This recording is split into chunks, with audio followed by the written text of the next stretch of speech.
We're returning now to the Israel-Gaza conflict, and joining us live is Israel Defence Forces spokesperson, Lieutenant Colonel Jonathan Conricus.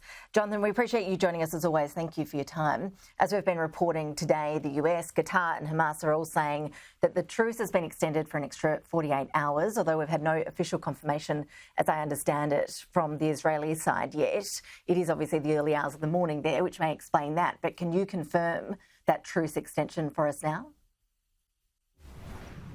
Good morning. Thank you for having me. No, I cannot. I can say that the IDF will implement whatever decision, of course, made by the War Cabinet of the State of Israel. As of now, we are prepared to do that, but I cannot yet confirm it, no.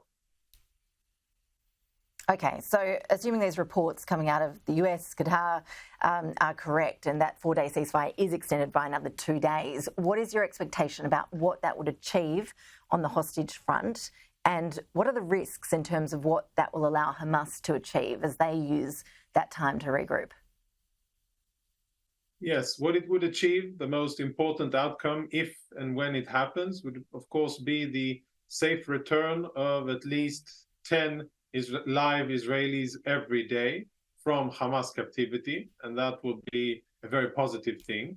And what the main risks are, I think, some of them are military, but I think that at the end of the day, the military ones aren't really the one that we are troubled by, because whatever Hamas would have had the capability to do against Israel, they would have done by now. And now perhaps a bit more time to rearrange, but not really a very big deal. What really I think Hamas is playing for is time, international pressure, and to stop us from fighting. That is not going to work. We are going to continue whenever we get the green light from the government. We're going to continue to fight and to dismantle Hamas and to make sure that October the 7th never happens again. For obvious reasons, you can't give us too many details, and I think all of our viewers understand that. But broadly, how does the truce impact your military strategy? Well, it's actually a good time for us to take stock of what we've done so far, to assess our accomplishments, our weaknesses, our strengths, to see and assess and share knowledge between different units that have been fighting Hamas units on and underground, and to think of new and better ways to implement our mission while exposing our troops to less danger and while exposing civilians to less adverse effects. So we're making good use of the time as well.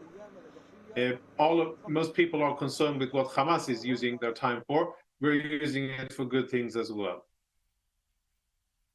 There is an expectation that fighting is set to extend into South Gaza once that truce ends. For weeks, as we know, you've been urging people to move from northern Gaza into the south for safety. Surely an extension of the fighting into the south would lead to a huge spike in the civilian death toll. We would definitely want to avoid any spike in civilian death, and we are operating on the ground in order to mitigate that.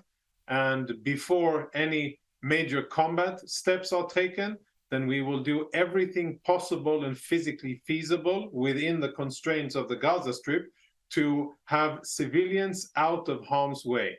That is a very important goal for us. We understand the sensitivity. They are not our enemy, the civilians. Hamas is.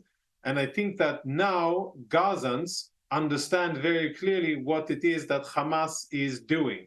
Hamas is actively putting civilians between them and us. And I think now civilians in Gaza have seen what happened in northern Gaza. They, I think, will be more likely to listen and implement what we will be asking them to do out of a concern for their own safety.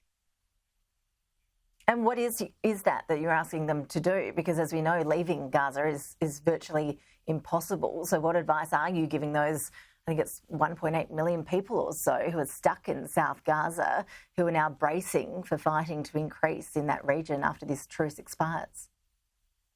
Yes, there's a humanitarian zone in the northern part, north of Khan Yunis in southern Gaza, close to the coast.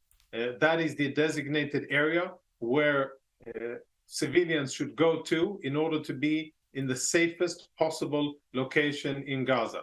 And that is what we've been telling Gazans for quite some time. Unfortunately, not all of them were able to do so. Hamas kept a lot of the civilians in northern Gaza, and that is a direct result.